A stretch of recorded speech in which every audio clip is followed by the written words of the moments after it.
Good morning and welcome back.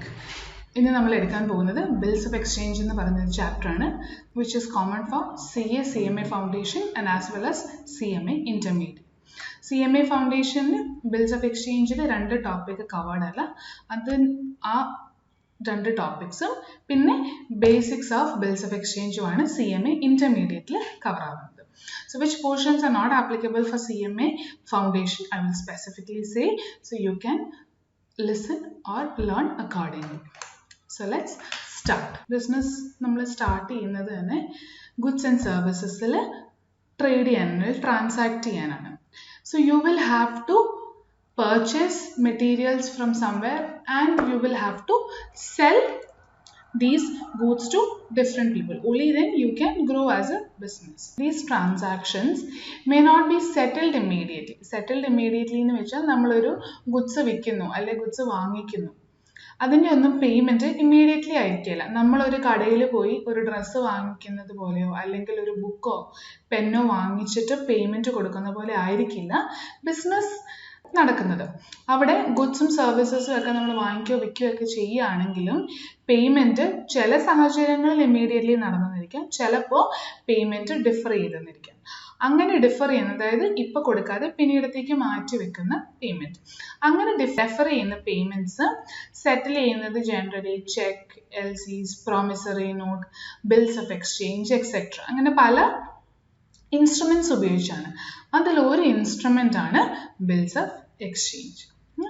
ഇനി bills of exchange act wise cover ചെയ്തിരിക്കുന്നത് negotiable instruments ആക്ടിലാണ്, which you will be learning in your law paper.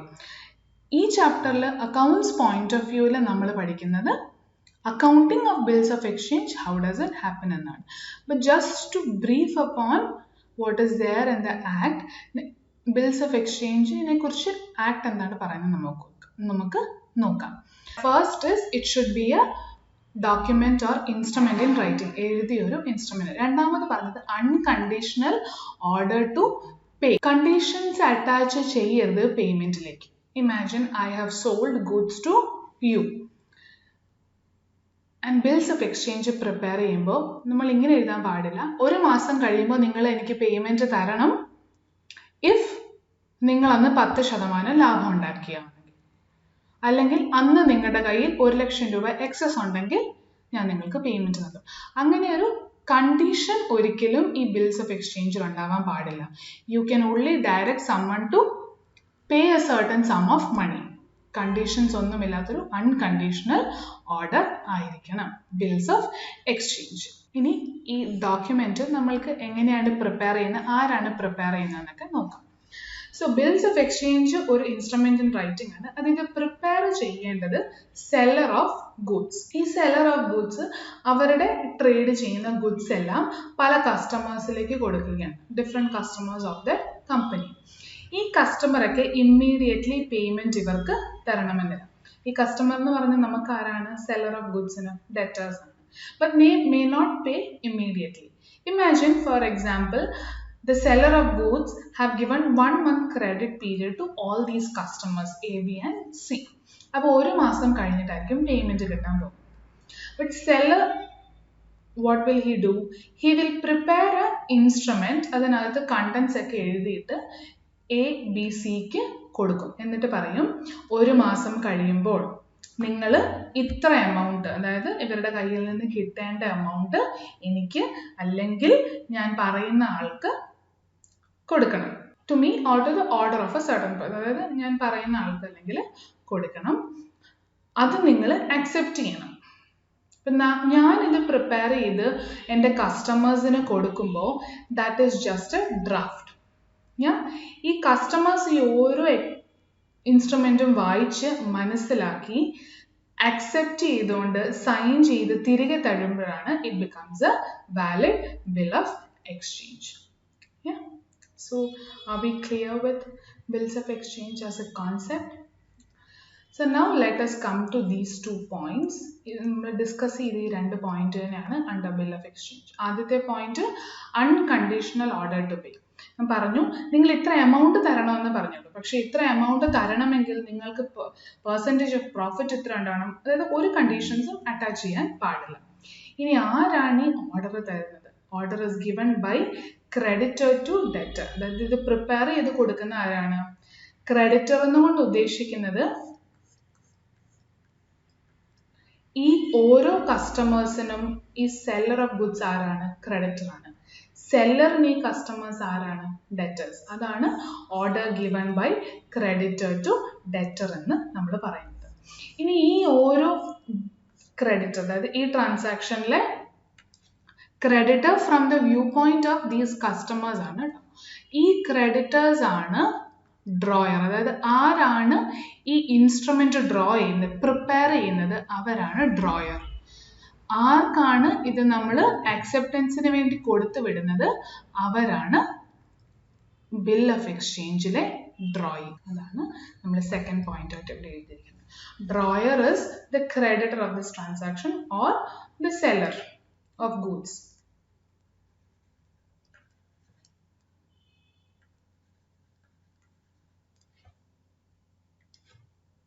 And drawee is debtor. അതായത് നമ്മുടെ ഓരോരുത്തരുടെയും ഈ സെല്ലറിന്റെ ഓരോ customers. പേ, ഞാൻ ഒരു സെന്റൻസ് പറഞ്ഞു, you can direct these debtors of mine. ഈ സെല്ലേഴ്സിന് കസ്റ്റമറിന്റെ കയ്യിൽ നിന്ന് ഈ ബിൽ ഓഫ് എക്സ്ചേഞ്ച് അക്സെപ്റ്റ് ചെയ്ത് വാങ്ങിക്കുമ്പോൾ ഒന്നെങ്കിൽ പറയാം ഒരു മാസം സമയം കഴിയുമ്പോൾ എനിക്ക് തന്നെ കാശ് തിരിച്ചു തരിക, അല്ലെങ്കിൽ the seller can say that pay it to somebody else. Somebody else in the sense, ഈ സെല്ലർ ഗുഡ്സ് വിൽക്കണമെങ്കിൽ ഇവർക്കൊരു പർച്ചേസ് ഉണ്ടാവണം അല്ലേ? അപ്പൊ ഇവരുടെ ക്രെഡിറ്റേഴ്സിന്, ഈ സെല്ലേഴ്സിന്റെ ക്രെഡിറ്റേഴ്സിന് വേണമെങ്കിൽ ഈ പേയ്മെന്റ് കൊടുക്കാൻ ഡയറക്റ്റ്ലി നമുക്ക് കസ്റ്റമേഴ്സിനോട് പറയാം. So that is the concept of pay. എപ്പോഴും വരണമെന്നില്ല. പേ എന്ന് പറയുന്ന ഒരു പാർട്ടി ഈ ബിൽ ഓഫ് എക്സ്ചേഞ്ചിൽ വരുന്നത് എപ്പോഴാണ്? while preparing bill of exchange, this drawer say that either give it to me or I can also say that give it to this another person to whom I owe money. This is bill of exchange in a gist. ഇനി promissory നോട്ടും bill of exchange തമ്മിലുള്ള ഒരു just difference മനസ്സിലാക്കാം. Promissory note is also a type of instrument in writing. But the major difference is bill of exchange in a seller of goods ആണ് ഇത് prepare ചെയ്ത് ഡെറ്റേഴ്സിന് കൊടുത്തിട്ട് acceptance വാങ്ങിക്കുന്നത്. എന്നാൽ promissory നോട്ടിന് തിരിച്ചാണ്. എനിക്ക് കാശ് തരേണ്ട ABC ആണ് ഈ നോട്ട് പ്രിപ്പയർ ചെയ്തിട്ട് പറയുന്നത് we will pay you, അതായത് pay the seller after 1 month. So unconditional promise ഇവിടെ ഓർഡർ അല്ല. അതായത് ഞാൻ കാശ് കൊടുക്കേണ്ട, ഇപ്പൊ ഞാൻ നിങ്ങൾക്ക് കാശ് തരണം, അങ്ങനെയാണ് ട്രാൻസാക്ഷൻ വെച്ചോളുക. അപ്പൊ ഞാൻ നിങ്ങൾക്കൊരു പ്രോമിസ് തരികയാണ്, after 1 month I will pay you. അത് ഇൻ റൈറ്റിംഗ് ആണ് promissory note. So unconditional promise given by debtor to creditor. ഇവിടെ drawer then becomes debtor or purchase of goods. Drawee is creditor or seller of goods. Promissory നോട്ടും bills of exchange തമ്മിൽ difference മനസ്സിലാക്കാൻ ഈ രണ്ട് points discuss ചെയ്തേ ഉള്ളൂ. ഈ chapter we will be discussing entirely how will you record bill of exchange. Bill of എക്സ്ചേഞ്ചിന്റെ format, ഒരു ബേസിക് ഒരു ഫോമാറ്റ് ആണ് ഞാനിവിടെ ഒരു പിക്ചറായിട്ട് കാണിച്ചിരിക്കുന്നത്. You will have stamp, address of drawer, അതായത് സെല്ലർ ഓഫ് ഗുഡ്സിന്റെ അഡ്രസ്സ് കാണും, ഏത് ഡേറ്റിലാണ് ഇത് പ്രിപ്പയർ ചെയ്യുന്നത് കാണും. ഇവിടെ എമൗണ്ട് ആയിട്ട് how much amount should I collect using this bill എന്ന് നമ്മളിവിടെ മെൻഷൻ ചെയ്യും. Then you will mention in bill of exchange the time period. നമ്മളെ എക്സാമ്പിളിൽ 1 month ക്രെഡിറ്റ് പീരീഡ് കൊടുത്തു, അതുപോലെ എന്താണോ ടൈം അതിവിടെ മെൻഷൻ ചെയ്യും. After date pay to me or my order, അതായത് ഡ്രോയർ ആണ് സെല്ലർ ഓഫ് ഗുഡ്സ്, ആർക്കാണോ കാശ് കിട്ടേണ്ടത് അവരാണ് ഇത് പ്രിപ്പയർ ചെയ്യുന്നത്. So that is why after date pay to me, എനിക്ക് തന്നെ തരിക, അല്ലെങ്കിൽ ഞാൻ പറയുന്ന മറ്റൊരാൾക്ക് കൊടുക്കുക. Sum of the amount you have mentioned in this bill exchange.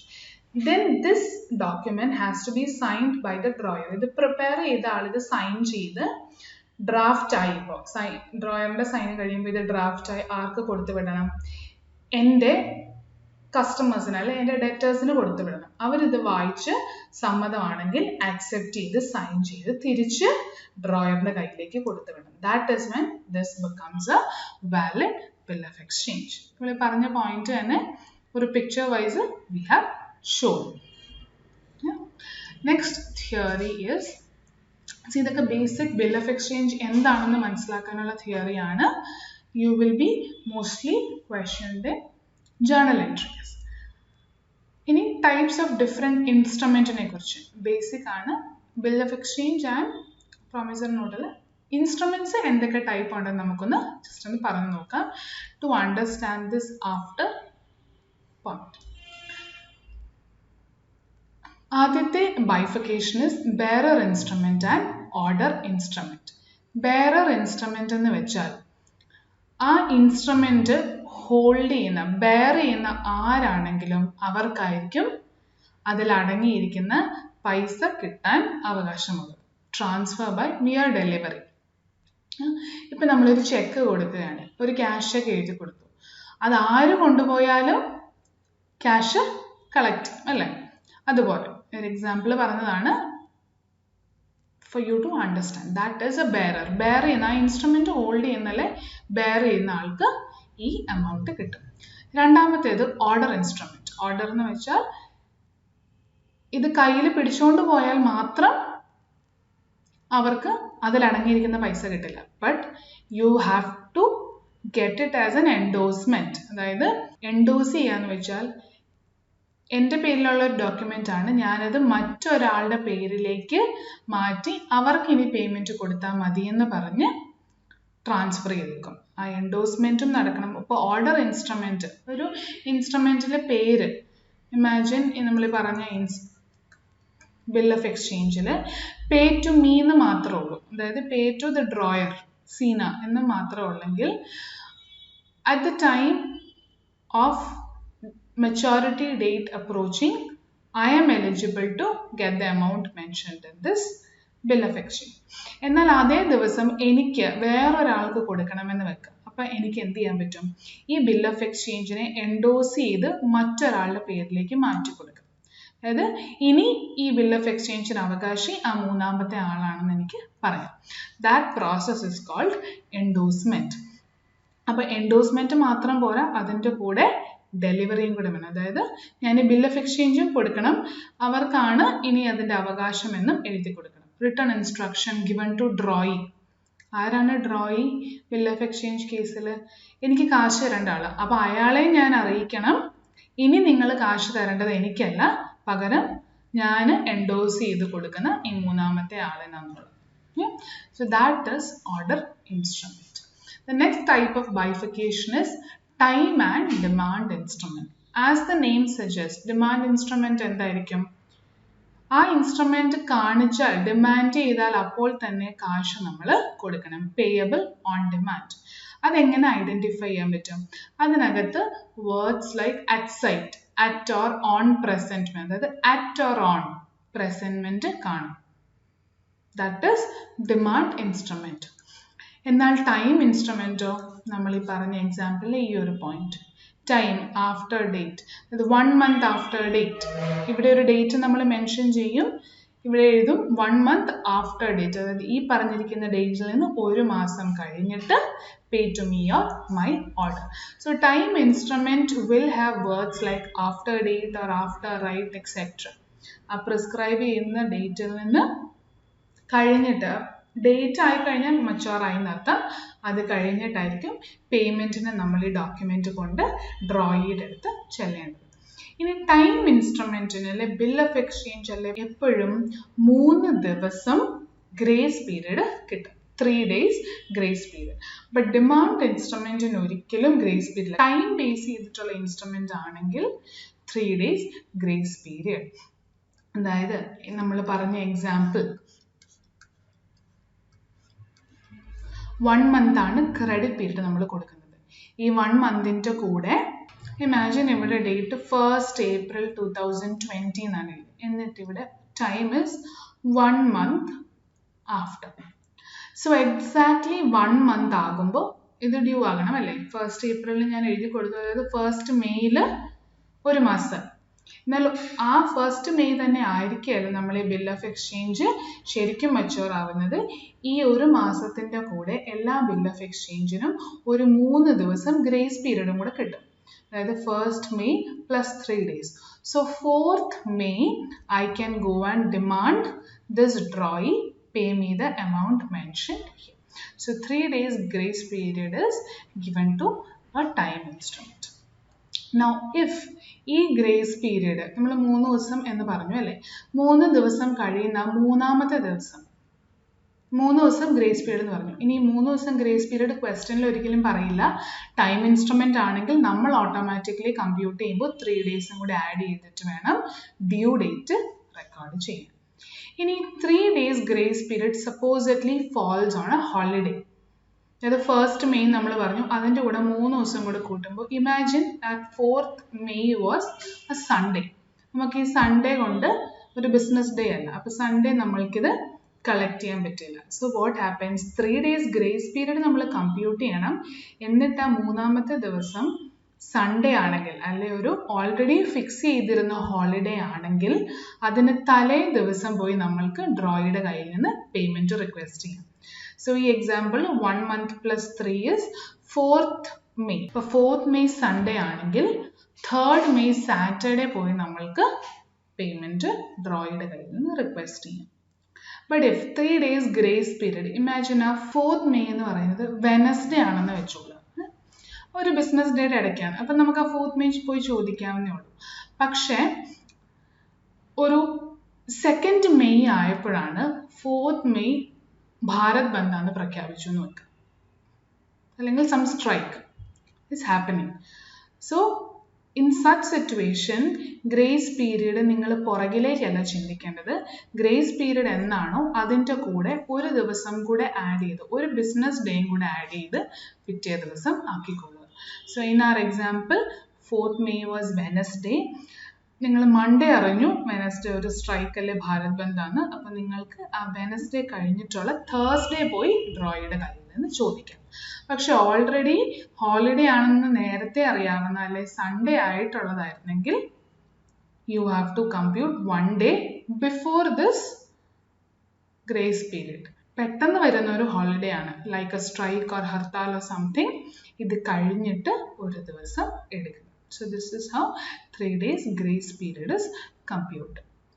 So we have covered major theories and the basic theory complete ചെയ്തു. ഇനി നമ്മൾക്ക് പഠിക്കേണ്ടത് ഇതിൻ്റെയൊക്കെ journal entries ആണ്. Bill of exchange for drawers books as well as drawer. Drawer books എന്ന് വെച്ചാൽ ആരാണ് നമ്മൾ പറഞ്ഞു, in bill of exchange drawer എന്ന് പറയുന്നത് seller of goods ആണ്, and drawee is our debtor, അല്ലെങ്കിൽ ആ ട്രാൻസാക്ഷൻ ആ ഗുഡ്സ് നമ്മുടെ കയ്യിൽ നിന്ന് വാങ്ങിച്ച ആൾക്കാരാണ് drawer. So let us take up first journal entry. When the bill is drawn and accepted, അതായത് ഡ്രോയർ പ്രിപ്പയർ ചെയ്തു എന്നിട്ട് അക്സെപ്റ്റൻസിന് വേണ്ടി ഡ്രോയിക്ക് കൊടുത്തു, അല്ലെങ്കിൽ നമ്മുടെ ഗുഡ്സ് വാങ്ങിച്ച ആൾക്ക് കൊടുത്തു. So when that happens, what will be the entry in drawer's books? Drawer എന്ന് വെച്ചാൽ seller of goods. When he originally sold goods to customer A, B and C, നമ്മുടെ ട്രാൻസാക്ഷൻ എന്തായിരിക്കും? Journal entry, debtor A account debit to sales 1000. ഇതായിരിക്കും sale നടത്തിയപ്പോൾ നമ്മളുടെ transaction. ഇനി അന്ന് തന്നെ അല്ലെങ്കിൽ പിറ്റേ ദിവസം നമ്മൾ സെല്ലർ എന്ത് ചെയ്യും, ഒരു bill of exchange prepare draft ചെയ്തിട്ട് കസ്റ്റമർ എക്ക് കൊടുക്കുകയാണ്, അക്സെപ്റ്റ് ചെയ്യും. അയാൾ അക്സെപ്റ്റ് ചെയ്ത് തിരിച്ചു തന്നു. അയാൾ അക്സെപ്റ്റ് ചെയ്ത് തിരിച്ചു തന്നാൽ ഇനി ഡെറ്റർ എന്ന് പറഞ്ഞ് എനിക്ക് എയുടെ അടുത്തേക്ക് ഇമ്മീഡിയറ്റ്ലി പോകാൻ പറ്റില്ല, because they have accepted an instrument. ഇനി ആ ഇൻസ്ട്രുമെന്റ് ആണ് എൻ്റെ അസറ്റ്, ഡെറ്റർ അല്ല. ആ ഇൻസ്ട്രുമെന്റ് വഴി അൾട്ടിമേറ്റ്ലി ഞാൻ ഡെറ്ററിൻ്റെ കയ്യിൽ നിന്നാണ് കാശ് വാങ്ങിക്കുന്നത്. But when you get that bill of exchange accepted, that bill of exchange becomes my asset. So entry will be, ഇനി ബിൽ ഓഫ് എക്സ്ചേഞ്ച് 2 ടൈപ്പിലുണ്ട്. ഏതൊക്കെയായിരിക്കും? You can either have bills receivable or bills payable. Bills receivable എന്ന് വെച്ചാൽ എന്താണ്? ആ ബില്ലിന് against എനിക്ക് ഇങ്ങോട്ട് കുറച്ച് റിസീവബിൾ വരാനുണ്ട്, അല്ലെങ്കിൽ കാശ് വരാനുണ്ട്. ബിൽസ് പേയബിളോ ഞാൻ കുറച്ച് കാശ് കൊടുക്കാനുണ്ട്. ഇവിടെ ഡെറ്ററെ അക്സെപ്റ്റൻസ് തന്നു കഴിയുമ്പോൾ, which means after this 1 month credit period plus 3 days grace period is over, I am suppose to receive money. അങ്ങനെയാണെങ്കിൽ it is a bills receivable. Debit bills receivable account 2. ഇനി ഡെറ്റർ എന്ന് പറയുന്നത് എൻ്റെ അസറ്റ് ആണോ? അല്ല. So credit that asset and eliminate. അപ്പോൾ ഈ debtor പോയി അൾട്ടിമേറ്റ് എഫക്റ്റ് എന്തായി? ഒരു സെയിൽ നടന്നു, അതിന് പകരം വേറൊരു അസറ്റായ ബിൽസ് റിസീവബിൾ എൻ്റെ ബുക്സിൽ വന്നു. 1 മാസവും 3 ദിവസവും ഗ്രേസ് പീരീഡ് കഴിയുമ്പോൾ ഈ ബില്ലുമായിട്ട് ഞാൻ എടുത്ത് ചെല്ലും. എന്നിട്ട് പറയും ഇനി ഈ ക്യാഷ് ഈ ബില്ല് ഓണർ ചെയ്ത് എനിക്ക് പേയ്മെന്റ് തരും എന്ന്. This is the journal entry in the books of seller of goods.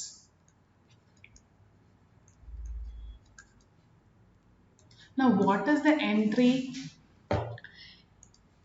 in the books of buyer of goods? അതായത് ഇത് വാങ്ങിച്ച ആൾക്ക്, ഈ ഗുഡ്സ് ഒക്കെ വാങ്ങിച്ചപ്പോൾ ഒറിജിനലി അയാൾക്കത് പർച്ചേസ് ആയിരുന്നു. So purchase account debit 1000. ഇനി ഇമ്മീഡിയറ്റ്ലി അല്ലെങ്കിൽ പിന്നീട് എപ്പോഴേലും ഞാൻ ഈ സെല്ലറിന് പൈസ കൊടുക്കണം അല്ലേ? So let us name him as Tony. Creditor. Tony creditor. So we will write purchase account debit to Tony or creditor 1000. ഇതാണ് സെയിൽ ആൻഡ് പർച്ചേസ് ഓഫ് ഗുഡ്സിൽ ആദ്യം നടക്കുന്ന ട്രാൻസാക്ഷൻ. ഇനി ഈ ടോണി ബില്ല് പ്രിപ്പയർ ചെയ്ത് എൻ്റെ കയ്യിലേക്ക്, അതായത് എയുടെ കയ്യിലേക്ക് കൊണ്ട് തന്നപ്പോൾ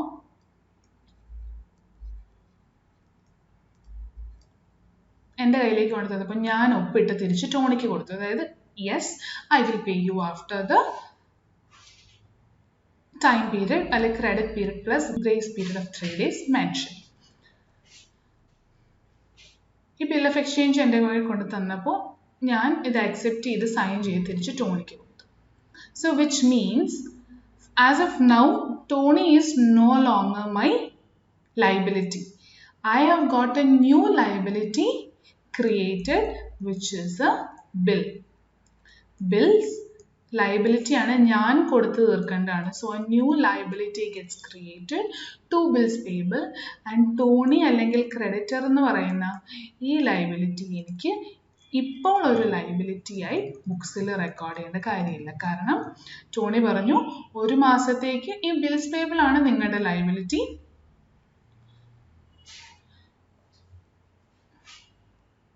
So you will debit the creditor. അതായത് ഇനി ആ ക്രെഡിറ്റർ അല്ല എൻ്റെ ലയബിലിറ്റി, പകരം അയാൾക്ക് കൊടുക്കേണ്ട ഈ ബില്ലാണ് എൻ്റെ liability. So Tony or creditor account debit to bills payable. This is the basic entry when a bill is drawn and accepted by the buyer of goods. Seller of goods ന്റെ ബുക്സിൽ ഇനി ആ ഡെറ്ററിൻ്റെ പേര് മാറി അവർക്ക് കിട്ടിയ ബില്ല് വരും. ബയറിൻ്റെ ബുക്സിൽ liability ആയിട്ടുള്ള bill വന്ന് ആ ക്രെഡിറ്ററിൻ്റെ പേര് മാറും. That is what we have written in this journal entry. When the bill is drawn and accepted, bills receivable account debit to sundry debtors, sundry creditors account debtor to bills payable. ഇനി ഈ bill നമ്മൾക്ക് പല രീതിയിൽ ഉപയോഗിക്കാം.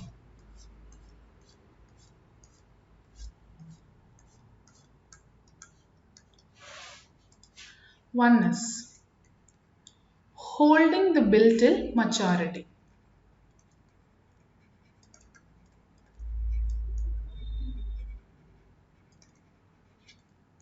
നമ്മുടെ എക്സാമ്പിളിൽ 1 month. ആരാണ് hold ചെയ്യുന്നത്? Mister Tony. അയാളുടെ കയ്യിൽ ഈ ബില്ലുണ്ട്, അയാൾക്ക് 1 മാസം വരെ ഇത് ഹോൾഡ് ചെയ്യാം. രണ്ടാമത്തേത്, ഈ 1 മാസം ഹോൾഡ് ചെയ്തുകൊണ്ടിരിക്കുന്നതിനിടയിൽ ഒരു 10 ദിവസം കഴിഞ്ഞപ്പോൾ ടോണിക്ക് കുറച്ച് ആവശ്യങ്ങൾ വന്നു, പെട്ടെന്ന് കുറച്ച് ക്യാഷ് വേണം.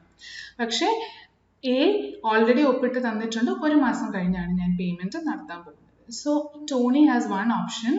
He can go to a bank and discount this bill. എക്ക് ചെയ്യാൻ പറ്റുന്നത് dishonoring a bill. ഓണറിംഗും ഉണ്ട്, ഡിസോണറിംഗ് സ്പെസിഫിക്കലി എഴുതി എന്നുള്ളതേ ഉള്ളൂ. Send to bank for collection.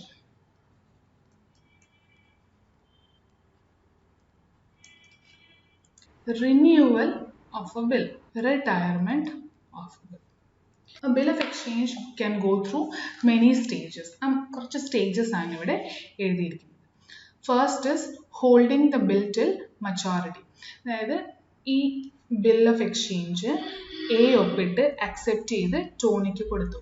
Tonic എന്ത് ചെയ്യാം, ഒരു മാസം കഴിഞ്ഞ് 3 ദിവസം വരെ ഇതിനെ ഹോൾഡ് ചെയ്ത് വെക്കാം. That is called holding till maturity. എന്നിട്ട് എന്ത് ചെയ്യാം, ഡ്യൂ ഡേറ്റിൽ പോയി മിസ്റ്റർ എയുടെ കയ്യിൽ കൊടുത്തിട്ട് പറയാം ഇനി എനിക്കുള്ള പേയ്മെന്റ് തന്നോളൂ.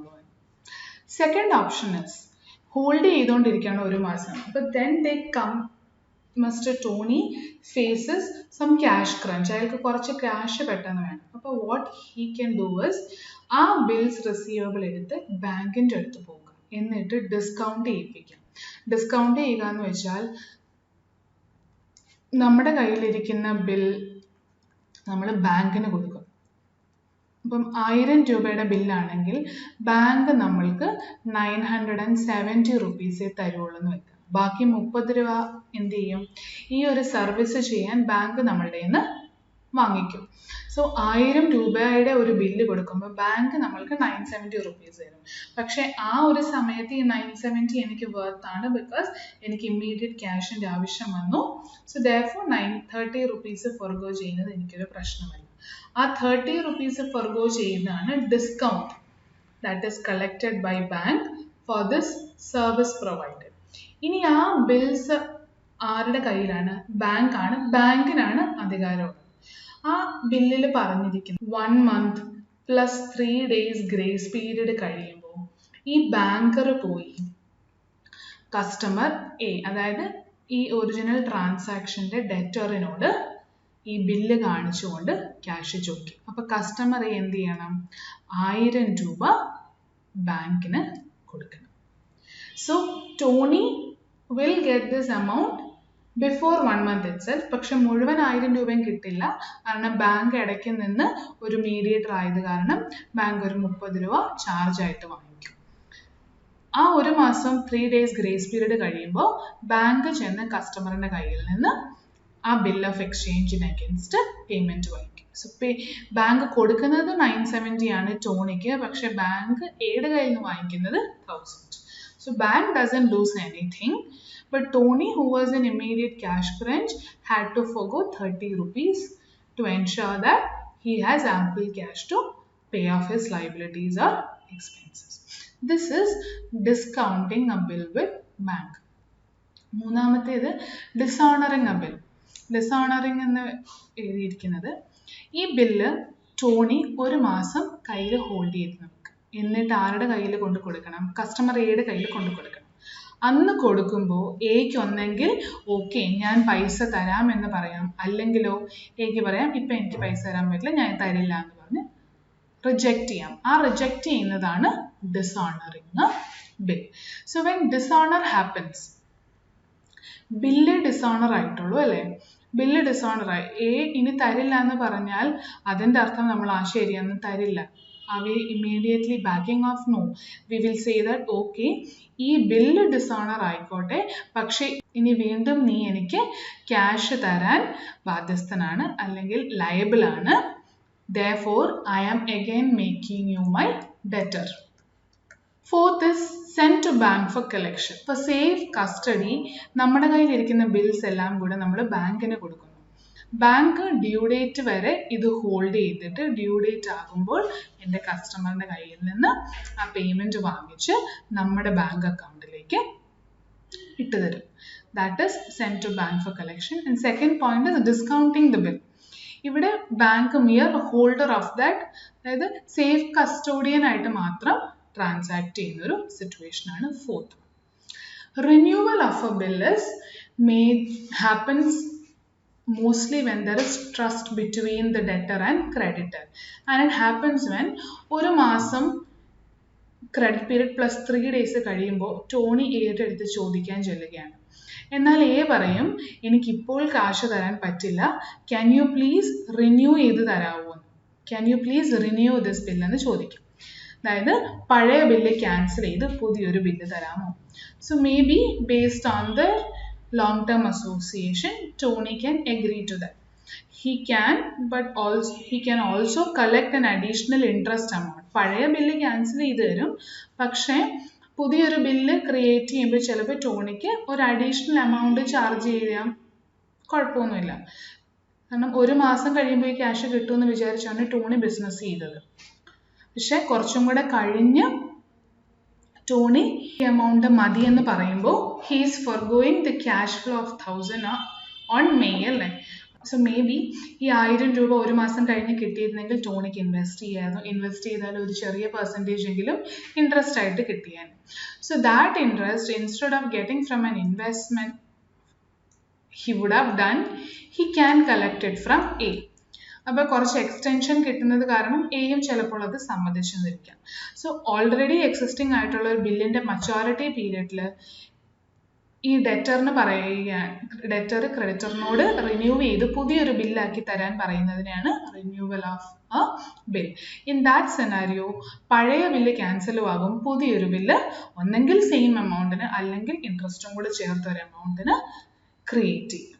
ഇനി ആറാമത്തേതാണ് retirement of a bill. Retirement of a bill എന്ന് വെച്ചാൽ 1 month plus 3 days എന്ന് പറയുന്ന ഗ്രേസ് പീരിയഡ് ഇൻക്ലൂഡ് ചെയ്യുന്ന ഈ ഡ്യൂ ഡേറ്റിന് മുന്നേ തന്നെ ഡെറ്റർ നമ്മൾക്ക് പേയ്മെന്റ് തരികയാണ് ഓപ്പോസിറ്റ് വേ. അതായത് ഈ മിസ്റ്റർ എയുടെ കയ്യിൽ കുറേ ക്യാഷ് വന്നു, അപ്പോൾ അയാൾക്ക് ഒരു മാസം ഹോൾഡ് ചെയ്യണമെന്ന് തോന്നുന്നില്ല. അയാൾ പറയുകയാണ് ടോണിയോട് ഞാൻ ഇപ്പോൾ തന്നെ തരാം.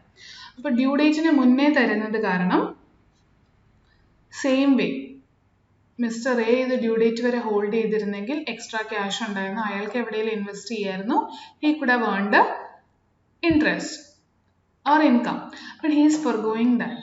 അപ്പോൾ ആ ഫോർഗോ ചെയ്യുന്നത് നേരത്തെ ടോണിക്ക് കൊടുക്കുന്നത് കാരണം Tony can give him that interest portion. ആ ഇൻട്രസ്റ്റിന് റിബേറ്റ് എന്ന് വേണമെങ്കിലും പറയാം, or interest. That will be an income for കസ്റ്റമറെ. 1000 രൂപ കൊടുക്കേണ്ടടുത്ത് ടോണി പറയുകയാണ് നിങ്ങൾ 10 ദിവസത്തിനുള്ളിൽ തന്നെ തന്നത് കാരണം 1000 തരണ്ട, 980 തന്നാൽ മതി, 20 രൂപ എനിക്ക് വേണ്ട. That is retirement of bill. ഇത്രയും കാര്യങ്ങൾ തന്നെയാണ് നമ്മൾ ജേർണൽ എൻട്രീസ് വഴി പഠിക്കാൻ പോകുന്നത്. ഇത് ബേസിക് ആയിട്ട് പറഞ്ഞതാണ്. ഇനി ജേർണൽ എൻട്രിയിൽ will discuss in detail. When the bill is drawn and accepted, ഡ്രോയറിന്റെ ബുക്സിൽ നമ്മൾ ഓൾറെഡി പറഞ്ഞു BR account debit to sundry debtors. ഡ്രോയുടെ ബുക്സിൽ sundry debtors account debit to bills paid. Second is bills discounted with bank. നമ്മൾ പറഞ്ഞു bill discount ചെയ്യുമ്പോൾ എൻ്റെ കയ്യിൽ നിന്ന് ഈ അസറ്റ് ബാങ്കിലേക്ക് പോകും. സോ ബിൽ റിസീവബിൾ എന്ന് പറഞ്ഞ ഈ asset no longer my asset, therefore credit. And what will I get? എൻ്റെ ബാങ്കിലേക്ക് നമ്മൾ പറഞ്ഞ 970 rupees കിട്ടുകയാണ്. ആൻഡ് റിമൈനിങ് 30 ഡിസ്കൗണ്ട് ആയിട്ട് എക്സ്പെൻസ് ആയിട്ട് ഞാൻ എഴുതി തള്ളാം. But will there be any entry in drawee's book? ഇല്ല. നമ്മൾ ഈ എക്സാമ്പിളിൽ എഴുതിയപ്പോൾ ഒരു മാസം കഴിഞ്ഞിട്ടാണ് ബാങ്കിൽ നിന്ന് കസ്റ്റമർ എനോട് ചോദിക്കുന്നത് അല്ലേ. അപ്പോൾ കസ്റ്റമർ ഇത് വല്ല അറിയുന്നുണ്ടോ? ഒരു മാസം അല്ലെ 3 days വരെ? ഇല്ല. So no entry.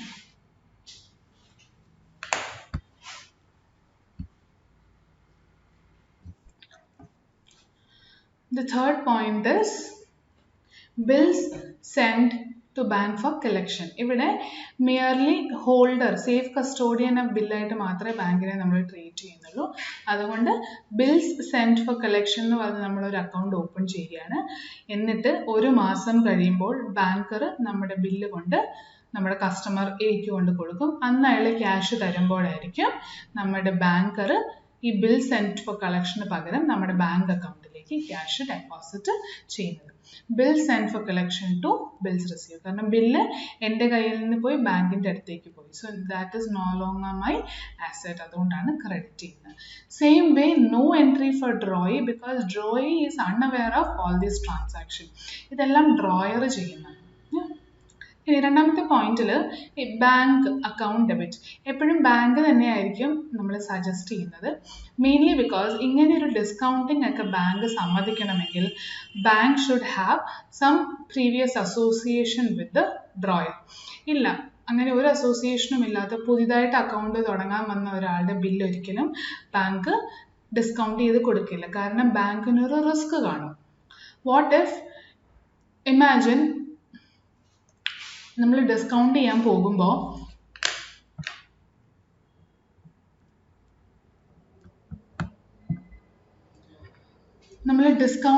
പോകുമ്പോൾ ബാങ്കർ നമ്മൾക്ക് ക്യാഷ് 970 തരികയെന്ന് വെച്ചു. എന്നിട്ട് 30 രൂപ അവരുടെ കയ്യിൽ നിന്ന് കിട്ടി. ആഫ്റ്റർ 1 month ബാങ്കർ ചെന്ന് നമ്മുടെ കസ്റ്റമർ എയോട് ചോദിക്കുകയാണ് ക്യാഷ് തരാൻ, ഇതിന് പകരമായിട്ടുള്ള പേയ്മെൻറ്റ് തരാൻ. അപ്പോൾ കസ്റ്റമർ എ ഡിസോണർ ചെയ്താലോ? ബാങ്കറിന് 1000 രൂപ കിട്ടിയില്ല. ബാങ്കർ 970 ക്യാഷ് ആയിട്ടാണ് ടോണിക്ക് കൊടുത്തത്. അപ്പോൾ ഈ ക്യാഷ് ആയിട്ട് പോയ 970 തിരിച്ച് ബാങ്കറിന് കിട്ടണ്ടേ? അറ്റ്ലീസ്റ്റ് 970. അപ്പോൾ ബാങ്കർ എന്ത് ചെയ്യും? ടോണിനെ വിളിക്കാൻ ശ്രമിക്കുകയാണ്. What if Tony's number is not reachable or he has left that place? ബാങ്കിന് ഇതൊരു നഷ്ടമായി വരും അല്ലേ? അപ്പോൾ നോൺ ഒരു പേഴ്സണ് മാത്രമേ ജനറലി ബാങ്ക് ഡിസ്കൗണ്ട് ചെയ്ത് കൊടുക്കാറുള്ളൂ. കൊടുക്കുമ്പോഴും നമ്മുടെ ബാങ്ക് അക്കൗണ്ടിലേക്കാണ് അവർ ആ പൈസ ഇടുന്നത്. എന്തിനാണ് അങ്ങനെ ചെയ്യുന്നത്? To ensure that if customer a dishonors this bill 1000 rupees, he will immediately come back to Tony's account. Tony and Mr. A എന്ന് പറയുന്നത് എക്സാമ്പിൾ കുറച്ചുകൂടെ നിങ്ങൾക്ക് മനസ്സിലാവാൻ വേണ്ടിയാണ്. ഡ്രോയറിന്റെ ടോണിയുടെ ബാങ്ക് അക്കൗണ്ടിലേക്ക് വന്ന് നമ്മുടെ ബാങ്കിൽ നിന്ന് 1000 രൂപ എടുത്തുകൊണ്ട്. So bank has to ensure that he is safe even if a dishonour happens. അതുകൊണ്ടാണ് ബാങ്ക് അക്കൗണ്ടിലേക്ക് നമ്മൾക്ക് വരുന്നത്. Therefore we always ensure that Therefore, we always record bank account debit and discount account debit. Cash account അങ്ങനെ എഴുതാറില്ല. ഈ ഒരു risk involve ആയത് കാരണം. Fourth point was നമ്മൾ സ്പെസിഫിക്കലി പറഞ്ഞില്ല, but let us write that also.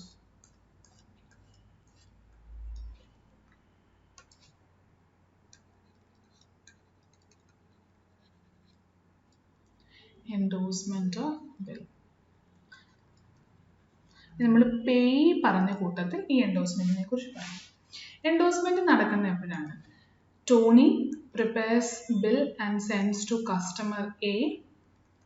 He accepts and gives back bills BR. ഈ BR പക്ഷേ Tony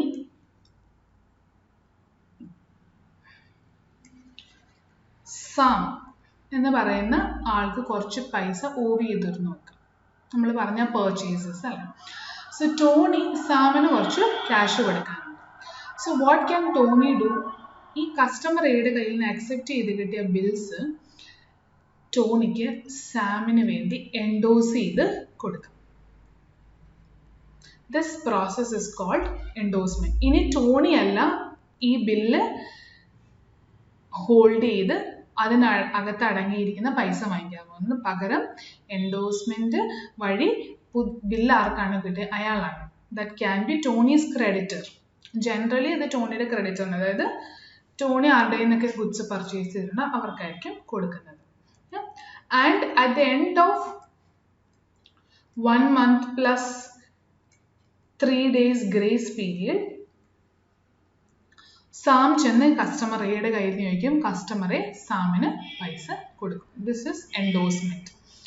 so ഈ എൻഡോഴ്സ്മെന്റ് നടക്കുമ്പോൾ, അതായത് കസ്റ്റമർ എയുടെ കയ്യിൽ നിന്ന് ടോണി വാങ്ങിച്ചിട്ട് ടോണി സാമിന് കൊടുക്കുന്നതിന് പകരം ടോണി ഓൾറെഡി തന്നെ ഈ ബില്ല് എൻഡോസ് ചെയ്ത് സാമിന്റെ പേരിൽ കൊടുത്തിട്ട് പറയും, Sam you go and collect it from customer A. So this process is endorsement. So when endorsement happens or when Tony endorses it to Sam, സാമിന് പുതിയൊരു ബില്ല് കിട്ടും. ടോണിക്ക് ഇനി Sam എന്ന് പറയുന്ന ലൈബിലിറ്റി ഇല്ല.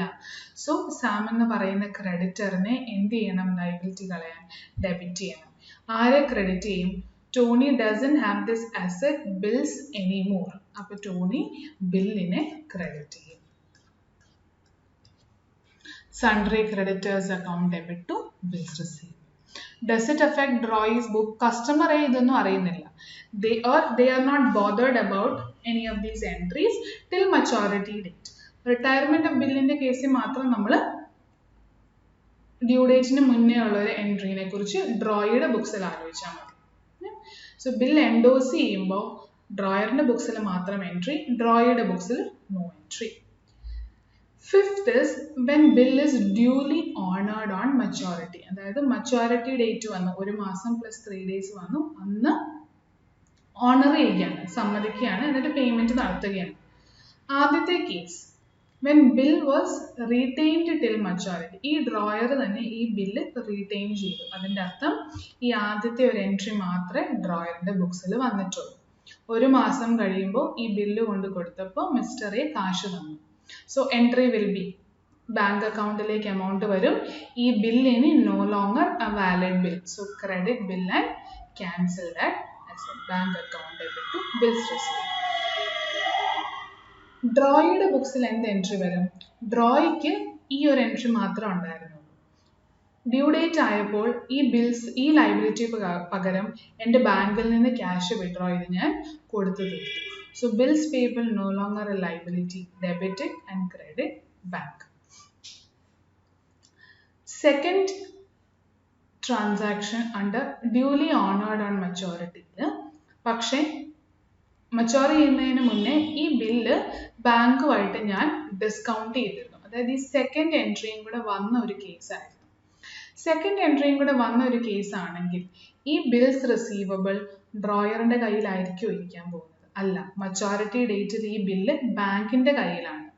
സോ ബാങ്ക് അത് എന്ന് ഡ്രോയുടെ കയ്യിൽ നിന്ന് വാങ്ങിച്ച് ക്യാഷ് വാങ്ങിച്ചാലും ഡ്രോയർ എഫക്റ്റ് ആകുമോ? ഇല്ല. ഡ്രോയറിന് അതിന് മുന്നേ തന്നെ ബാങ്കിലേക്ക് 970 rupees വന്നു കഴിഞ്ഞു. No entry since the bank or creditor will receive the okay. Or creditor എന്നുള്ളത് ആ പോയിന്റ് സിയും കൂടെ കൂട്ടിച്ചേർത്തുകൊണ്ടാണ്. If bill of entry was if bill of exchange was endorsed in favour of another party. അതായത് നാലാമത്തെ entry ഉള്ള ഒരു situation ആയിരുന്നെങ്കിൽ സണ്ടറി ക്രെഡിറ്റേഴ്സിന് നമ്മൾ ബില്ല് എൻഡോസ് ചെയ്ത് കൊടുത്തിരുന്നു. ഒരു മാസം കഴിയുമ്പോൾ നമ്മൾ പറഞ്ഞ എക്സാമ്പിളിൽ സാം ആണ് ചെന്ന് മിസ്റ്റർ എയുടെ കയ്യിൽ നിന്ന് വാങ്ങിക്കുന്നത്. Are we bothered? ഇല്ല. കാരണം ക്രെഡിറ്ററിന് ഓൾറെഡി ഞാൻ ഈ അസറ്റ് കൊടുത്തു കഴിഞ്ഞു. ഇനി ഈ പേയ്മെന്റ് കിട്ടിയോ ഇല്ലയോ എന്നൊക്കെ നോക്കുന്നത് ക്രെഡിറ്റർ ആണ്. So no entry since bank or creditor will receive the payment from drawee. ഡ്രോയുടെ കയ്യിൽ നിന്ന് പേയ്മെന്റ് വാങ്ങിക്കുന്നത് ബാങ്ക് അല്ലെങ്കിൽ ക്രെഡിറ്റർ ആണ്. ഡ്രോയുടെ ബുക്സിൽ ഒരൊറ്റ എൻട്രി ഉള്ളൂ. ആർക്ക് കൊടുത്താലും ഈ ലയബിലിറ്റി ആയ ബി പിക്കെതിരെയാണ് ഞാൻ പേയ്മെന്റ് നടത്തിയത്. So bills payable account debit to bank. The last point under duly honored on maturity is if bill was sent to bank for collection. അതായത് കസ്റ്റോഡിയൻ ആയിട്ട് നമ്മൾ ബാങ്കിന് കൊടുത്തു വിട്ട ഈ തേർഡ് എൻട്രി വന്ന ഒരു സിറ്റുവേഷൻ ആയിരുന്നെങ്കിൽ ബിൽസ് റിസീവ്ഡ് എൻ്റെ അസറ്റ് അല്ല, പക്ഷേ ഇവിടെ ബിൽ സെൻഡ് ഫോർ കളക്ഷൻ എന്ന് പറഞ്ഞ് ഞാൻ അസറ്റ് ആക്കി മാറ്റി വെച്ചത്. അതിന് അഗൻസ്റ്റ് ആണ് പൈസ കിട്ടിയത്. സോ ഈ അസറ്റിനെ ക്രെഡിറ്റ് ചെയ്യുക, ബാങ്കിനെ ഡെബിറ്റ് ചെയ്യുക. ഈ 3 സിനാരിയോ ആണെങ്കിലും അല്ലെങ്കിൽ 4 സിനാരിയോ ആണെങ്കിലും ഡ്രോയുടെ ബുക്സിൽ ഒറ്റ എൻട്രി ഉള്ളൂ, bills payable account debit to bank. This is when bill is honored on maturity. The next important case is when bill is dishonored on due date. First was maturity വരെ നമ്മൾ ഈ ബില്ലിനെ hold ചെയ്തു, പക്ഷെ maturity ഡേറ്റിൽ നമ്മൾ mister എക്ക് present ചെയ്തപ്പോൾ അയാൾ ഡിസോണർ ചെയ്തു. ഇനി ഡിസോണർ ചെയ്യുമ്പോൾ ഇവിടെ ഒരു അഡീഷണൽ പോയിന്റ് നമ്മൾ എഴുതിയിട്ടു, നോട്ടിംഗ് ചാർജസ്. നോട്ടിംഗ് ചാർജസ് എപ്പോഴാണ് വരുന്നത്? ഒരു ബില്ല് ഡിസോണർ ആകാന്ന് വെച്ചു. നമ്മൾ ഡിസോണർ ആകുമ്പോൾ മിസ്റ്റർ എ, നമ്മുടെ എക്സാമ്പിളിൽ മിസ്റ്റർ എ പറയുകയാണ് എനിക്ക് ക്യാഷ് തരാൻ പറ്റില്ല. Imagine it goes to court. For settlement. Tony പറയും, ഞാൻ ഈ ബില്ല് പ്രസൻറ്റ് ചെയ്തപ്പോൾ ഇയാൾ കാശ് തന്നില്ല. I want you to stand as a mediator and help me recover this money from mister A. But mister A പറയുകയാണ്, എനിക്ക് ഇങ്ങനെ ഒരു ബില്ല് പ്രസൻറ്റ് ചെയ്തേ കിട്ടിയില്ല, എൻ്റെ കയ്യിലേക്ക് ഇത് വന്നിട്ടില്ല. So how can he say that I have not paid him? ഈ ബില്ല് മച്യൂരിറ്റിയിൽ എനിക്ക് പ്രസൻറ്റ് ചെയ്ത് വന്നിട്ടില്ല, വന്നിരുന്നെങ്കിൽ ഞാൻ കൊടുത്തേ. So imagine it was actually dishonored and Mr. A is lying. How can Mr. Tony prove that it is not true?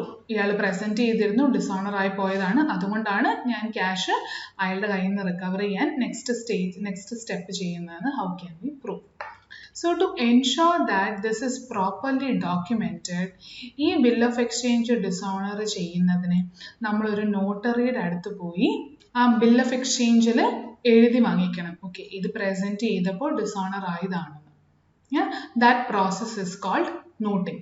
അപ്പോൾ നമുക്ക് ആ ബിൽ ഓഫ് എക്സ്ചേഞ്ച് പിന്നെ പ്രൂഫായിട്ടുണ്ട് ഇത് ഡിസോണർ ആയി പോയതാണ്. So I am again making mister A liable to pay me.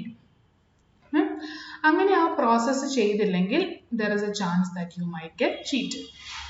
So when you ensure that this noting process is done by a notary, നമ്മൾ ആ public ഒഫീഷ്യലിന് ചെയ്തു തരുന്ന സർവീസിന് ഒരു ചാർജ് കൊടുക്കണം, which is nothing but noting charges.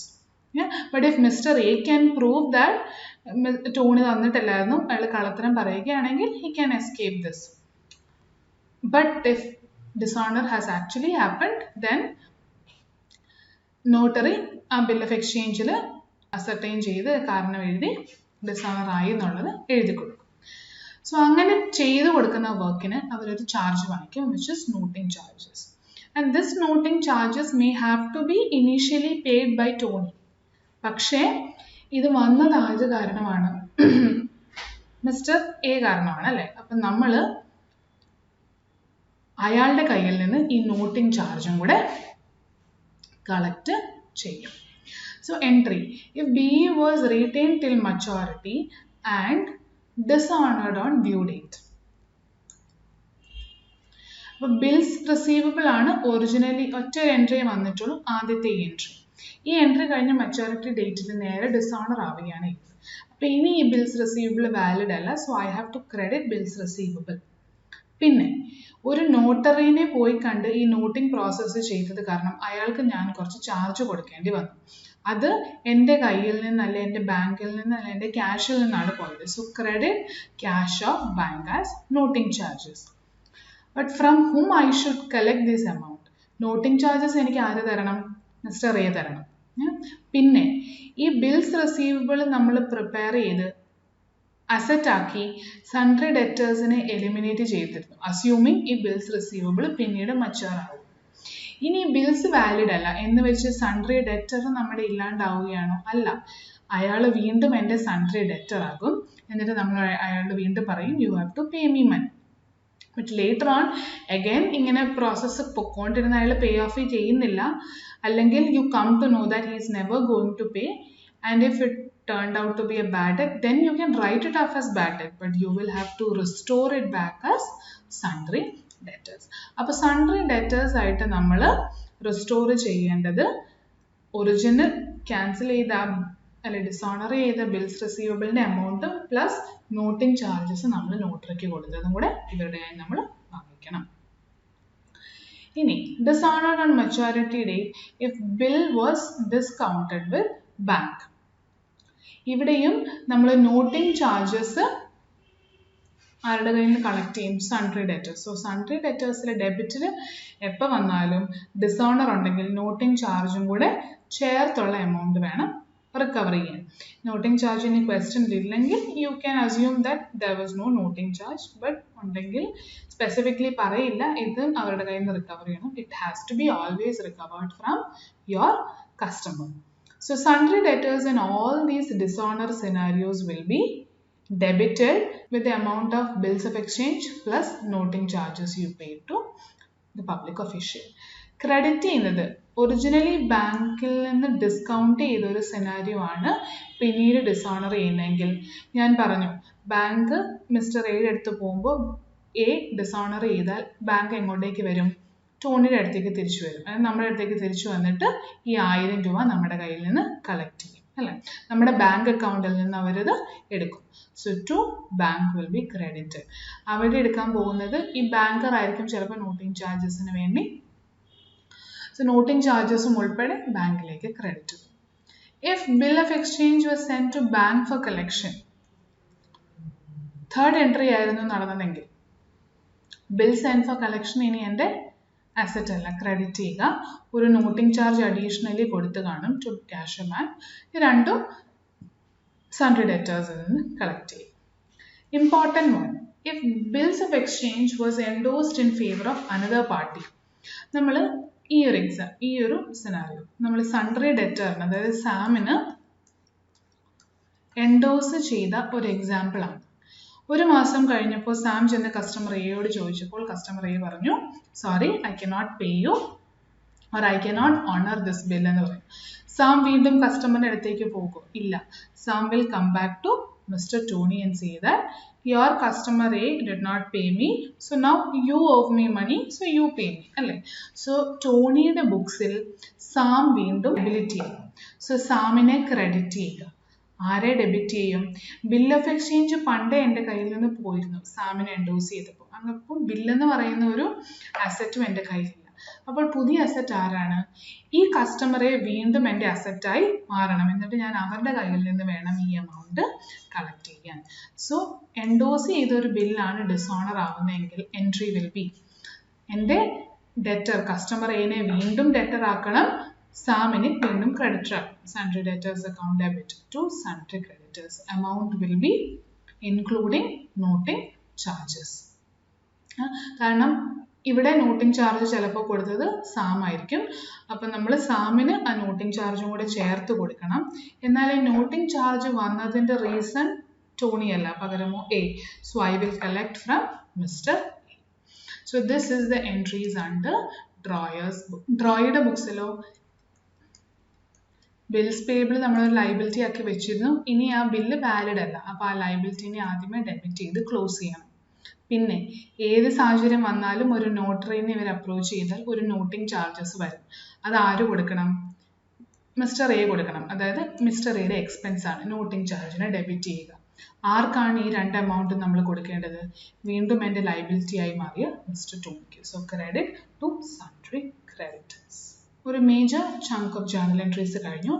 Next concept is renewal of bill. നമ്മൾ renewal already പറഞ്ഞിരുന്നു അല്ലേ. ഡ്യൂ ഡേറ്റ് ആകുമ്പോൾ മിസ്റ്റർ എക്ക് വേണമെങ്കിൽ ഡ്യൂ ഡേറ്റ് ആവുന്നതിന് തൊട്ട് മുന്നേ റിക്വസ്റ്റ് ചെയ്യാം ടോണിയോട്, പ്ലീസ് എക്സ്റ്റെൻഡ് കുറച്ചും ഒരു മാസത്തേക്കൂടെ അല്ലെ 2 മാസത്തേക്കൂടെ വീണ്ടും ഒന്ന് എക്സ്റ്റെൻഡ് ചെയ്ത് തരണം. അങ്ങനെ റിക്വസ്റ്റ് ചെയ്യുമ്പോൾ പഴയ bill of exchange Tony cancel ചെയ്തും കൊടുക്കും. എന്നിട്ട് പുതിയൊരു ബില്ല് ക്രിയേറ്റ് ചെയ്ത് കൊടുക്കും. അങ്ങനെ പുതിയൊരു ബില്ല് ക്രിയേറ്റ് ചെയ്ത് കൊടുക്കുമ്പോൾ നമ്മൾ പറഞ്ഞു ഒരു ഇൻട്രസ്റ്റും കൂടെ ചേർത്തായിരിക്കും ചിലപ്പോൾ വാങ്ങിക്കുന്നത്. സോ അങ്ങനെയാണെങ്കിൽ entry first is cancellation of old B. ആദ്യത്തെ ബി നമ്മൾ ക്യാൻസൽ ചെയ്യണം. ബിൽസ് റിസീവബിൾ ആയിട്ട് നമ്മുടെ കയ്യിൽ ഉണ്ടായിരുന്നതാണ്, അത് നമ്മൾ ക്യാൻസൽ ചെയ്യാൻ ക്രെഡിറ്റ് ചെയ്യണം. ആരെ ഡെബിറ്റ് ചെയ്യും? സൺഡ്രി ഡെറ്റേഴ്സിനെ ക്യാൻസൽ ചെയ്താണ് അവരെ വീണ്ടും നമ്മൾ റിസ്റ്റോർ ചെയ്യുകയാണ്. ഇത് ക്യാൻസലേഷൻ ഓഫ് ഓൾഡ് ബി ആണ് കേട്ടോ. സൺഡ്രി ഡെറ്റേഴ്സിനെ ഡെബിറ്റ് ചെയ്യുന്നു. അതിൻ്റെ കൂടെ അവരുടെ കയ്യിൽ നിന്ന് ഒരു ഇൻട്രസ്റ്റും കൂടെ കളക്ട് ചെയ്യാണ്, ഒരു മാസം കൂടെ നീട്ടി കൊടുത്തതിന്. അപ്പോൾ ആ ഇൻട്രസ്റ്റ് എമൗണ്ടും നമ്മൾ ഡെറ്റേഴ്സിൻ്റെ കയ്യിൽ നിന്ന് കളക്ട് ചെയ്യണം. ഈ രണ്ടും കൂടെ ക്യുമുലേറ്റ് ചെയ്തായിരിക്കും ഡെബിറ്റ് ചെയ്യുക. And interest amount will go to my income. For drawee extend ചെയ്ത് കിട്ടിയ മിസ്റ്റർ എക്ക് ബിൽസ് പേബിൾ ഇനി പഴയ ബിൽസ് പേബിൾ ഇനി വാലിഡ് അല്ല, അതുകൊണ്ട് അതിനെ ഡെബിറ്റ് ചെയ്ത് ക്ലോസ് ചെയ്യുക. പകരം ഈ ഒരു ഓപ്ഷൻ കൊടുത്തത് കാരണം ഒരു ഇൻട്രസ്റ്റ് എക്സ്പെൻസ് വരുന്നുണ്ട്, അതിനെ ഡെബിറ്റ് ചെയ്യുക. ഇത് രണ്ടും കൊടുക്കേണ്ടത് സൺഡ്രി ക്രെഡിറ്റേഴ്സിനാണ് ക്രെഡിറ്റ് ചെയ്യുക. നെക്സ്റ്റ് ഇത് ആദ്യത്തെ ക്യാൻസലേഷൻ ഓഫ് ഓൾഡ് ബി ആണ്. ഇനി ഇമ്മീഡിയറ്റ്ലി റിന്യൂവലിന് അടുത്ത ബി ജനറേറ്റ്. ഇപ്പോൾ നമ്മൾ പറഞ്ഞ ഇൻട്രസ്റ്റ് എമൗണ്ട് ചിലപ്പോൾ ഈ രണ്ടാമത്തെ ബില്ല് കൊടുക്കുമ്പോൾ ബിൽസ് റിസീവബിളിൽ ചിലപ്പോൾ ഈ ഇൻട്രസ്റ്റും കൂടെ ചേർത്തായിരിക്കും ബില്ല് എഴുതുന്നത്. അല്ലെങ്കിൽ ചിലപ്പോൾ ഇൻട്രസ്റ്റ് പോർഷൻ മാത്രം നമ്മൾ ക്യാഷ് ആയിട്ട് വാങ്ങിച്ചെന്നിരിക്കും. ഇപ്പോൾ ക്വസ്റ്റ്യൻ തരുന്ന അനുസരിച്ച് നിങ്ങൾ ആൻസർ എഴുതിക്കോളൂ. ഇവിടെ തന്നിരിക്കുന്ന ഈ 2 എൻട്രീസ് അസ്യൂമിങ് ദാറ്റ് ഈ പുതിയ ബില്ലിൽ ഇൻട്രസ്റ്റും കൂടെ ചേർത്താണ് നമ്മൾ കളക്ട് ചെയ്യുന്നത്. അതായത് സൺട്രി ഡെറ്റേഴ്സിനെ ഡെബിറ്റ് ചെയ്ത അതേ എമൗണ്ടിനാണ് ബില്ല് എഴുതുന്നത്. ആ സൺട്രി ഡെറ്റേഴ്സ് നമ്മൾ എഴുതിയത് ഇൻട്രസ്റ്റ് ചേർത്താണ്. അപ്പോൾ ബില്ല് എഴുതിയതും ഇൻട്രസ്റ്റ് ചേർത്താണ്. സെയിം വേ ഫോർ ഡ്രോയുടെ case. But if interest were asked to be settled separately, ഇവിടെ എൻട്രി എന്ത് വരും? Bills receivable account debit. പഴയ ഇൻട്രസ്റ്റ് ഒഴികെയുള്ള ബാക്കി എമൗണ്ട് മാത്രം. എന്നിട്ട് cash or bank account debit interest portion to sundry debtors. ഇവിടെയും sundry creditors account debit total amount, to bills payable എന്ന് പറഞ്ഞ് ഇൻട്രസ്റ്റ് ഒഴികെയുള്ള amount, and to cash or bank എന്ന് പറഞ്ഞ് ഇൻട്രസ്റ്റ് സെപ്പറേറ്റ്ലി പേ ചെയ്തതിന് എൻട്രി ചെയ്യുക.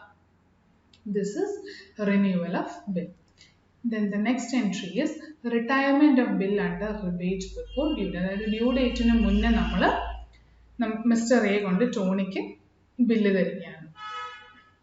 അങ്ങനെയാണെങ്കിൽ ടോണിയുടെ ബുക്സിൽ ക്യാഷ് ഓർ ബാങ്ക് ആയിട്ട് ഇത് റിസീവ് ചെയ്യുന്നു. ക്യാഷ് ഓർ ബാങ്ക് ഡെബിറ്റ് ചെയ്യുക.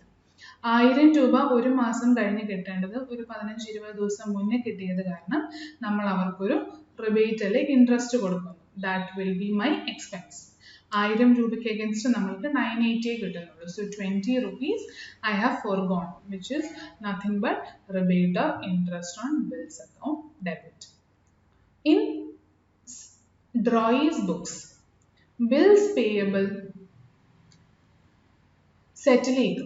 സോ ബിൽസ് പേയബിളിനെ ഡെബിറ്റ് ചെയ്യുക. ബാങ്കിൽ നിന്ന് പോകുന്ന, അതായത് ഇൻട്രസ്റ്റ് കഴിഞ്ഞിട്ടാണ് 980 rupees ആയിരിക്കും ഇവിടെ ബാങ്കിൽ വരുന്ന net amount. And remaining 20 rupees will go to rebate or interest income. ഇത്രയുമാണ് നമ്മളിപ്പോൾ ഡിസ്കസ് ചെയ്തിരുന്ന തിയറിയിലെ ഫുൾ ജേർണൽ എൻട്രി. ഇത് തിയററ്റിക്കലി എത്ര പറഞ്ഞാലും നിങ്ങൾക്ക് കോൺസെപ്റ്റ് മനസ്സിലാവാൻ വേണ്ടിയാണ്.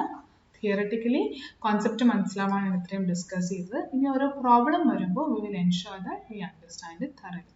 ബട്ട് മേക്ക് ഷുവർ ഈ തന്നിരിക്കുന്ന ജേർണൽ എൻട്രീസ് ഒക്കെ നല്ലപോലെ കോൺസെപ്റ്റ് മനസ്സിലാക്കി നിങ്ങൾ പഠിക്കുക. ഇനി പറയാൻ പോകുന്ന 2 പോർഷൻസ് CMA ഫൗണ്ടേഷനിലില്ല.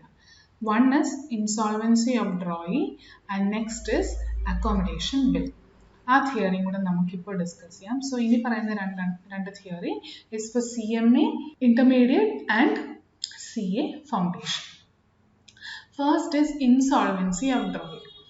ഇവിടെ പറഞ്ഞ ഇത്രയും കേസിൽ ഡിസോണർ പറയുന്നുണ്ടെങ്കിലും ഒരിക്കലും നമ്മൾ ഡ്രോയി ഇൻസോൾവെന്റ് ആണെന്ന് പറയുന്നില്ല. ഇൻസോൾവെന്റ് എന്ന് വെച്ചാൽ അവർക്ക് പേഴ്സണൽ അസറ്റ് പോലും ഇല്ല, പാപ്പരായി കഴിഞ്ഞു അല്ലേ. ആ ഒരു സ്റ്റേജിൽ എത്തിയതായിട്ട് ഒരിക്കലും പറയുന്നില്ല. ആ ഡ്യൂ ഡേറ്റിൽ ഓണർ ചെയ്തില്ല എന്ന് മാത്രമേ പറയുന്നുള്ളൂ. പക്ഷെ ഇവിടെ പറയുന്നത് drawee is not capable of settling any amount, he has become insolvent. അങ്ങനെയുള്ള case how will you record transactions in books? When insolvency happens, ഡ്രോയറിന്റെ ബുക്സിൽ, അതായത് ടോണി മിസ്റ്റർ എക്ക് ഗുഡ്സ് കൊടുത്തു, എ ആണ് 1000 രൂപ തിരിച്ച് ടോണിക്ക് കൊടുക്കേണ്ടത്. അങ്ങനെയുള്ള കേസിൽ എ ഇൻസോൾവെന്റ് ആയി കഴിഞ്ഞാൽ ബിക്ക് ഈ ബില്ലിന് അഗൻസ്റ്റ് ഇനി എമൗണ്ട് ഒന്നും കിട്ടണമെന്നില്ല. So Tony has to record it as similar to dishonour of bill of exchange. Bill of exchange dishonour ആകുന്നത് പോലെ തന്നെ എഴുതണം. ഏതാണ് ഡിസോണർ ആകുന്നത്? If B was retained till maturity. ഈ ഒരു എൻട്രി മോഡലിൽ തന്നെ നമ്മൾ റെക്കോർഡ് ചെയ്യണം. എന്നിട്ട് സൺട്രി ഡെറ്റേഴ്സിനെ വീണ്ടും നമ്മൾ ഡെബിറ്റ് ചെയ്ത് ബിൽസ് റിസീവബിളിനെ ക്യാൻസൽ ചെയ്ത് വെക്കുകയാണ്. ഇൻസോൾവെന്റ് ആയി കഴിഞ്ഞാൽ സൺട്രി ഡെറ്റേഴ്സിൽ റിസീവബിൾ എന്ന് പറഞ്ഞാൽ നമ്മൾ വീണ്ടും ഒരു എമൗണ്ട് എഴുതി, ആ റിസീവബിൾ ഇനി ഇൻസോൾവെന്റ് ആയത് കാരണം കിട്ടണമെന്നില്ല. So then after transferring here you can write it off as bad debts. പക്ഷെ അതിൽ കുറച്ചെങ്കിലും പോർഷൻ കിട്ടിയാൽ ആ കിട്ടിയ പോർഷൻ ക്യാഷ് ആയിട്ട് സൺട്രി ഡെറ്റേഴ്സിന് എഗൻസ്റ്റ് റിസീവ് ചെയ്തതുപോലെ എഴുതുക. കിട്ടാൻ പറ്റുകയില്ലാത്ത ബാക്കി എമൗണ്ട്, നോൺ പേയ്മെന്റ് മാത്രം ബാഡ് ഡെറ്റ് ആയിട്ട് എഴുതിത്തരും. But in case of drawee same way, ആദ്യമേ ഈ ബില്ല് ഡിസോണർ ആയതുപോലെ നമ്മൾ എഴുതണം.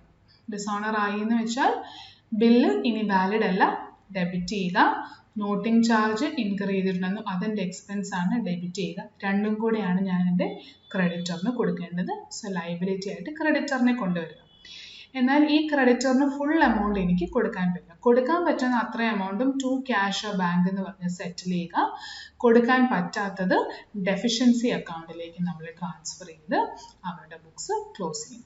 ഈ ഒരു ഡെഫിഷ്യൻസി അക്കൗണ്ട് നമ്മൾ പാർട്ട്ണർഷിപ്പിൽ ഡിസൊല്യൂഷൻ പഠിക്കുന്ന ചാപ്റ്ററിൽ ഡെഫിഷ്യൻസി അക്കൗണ്ടിൻ്റെ പ്രിപ്പറേഷൻ പഠിക്കുന്നുണ്ട്. And that time you will understand better. അപ്പോൾ ജസ്റ്റ് നോ ദാറ്റ് ഡെഫിഷ്യൻസി അക്കൗണ്ടിലേക്കായിരിക്കും നമുക്ക് സെറ്റിൽ ചെയ്യാൻ പറ്റാത്ത ഇൻസോൾവെൻറ്റിൻ്റെ എമൗണ്ട് പോകുന്നത്.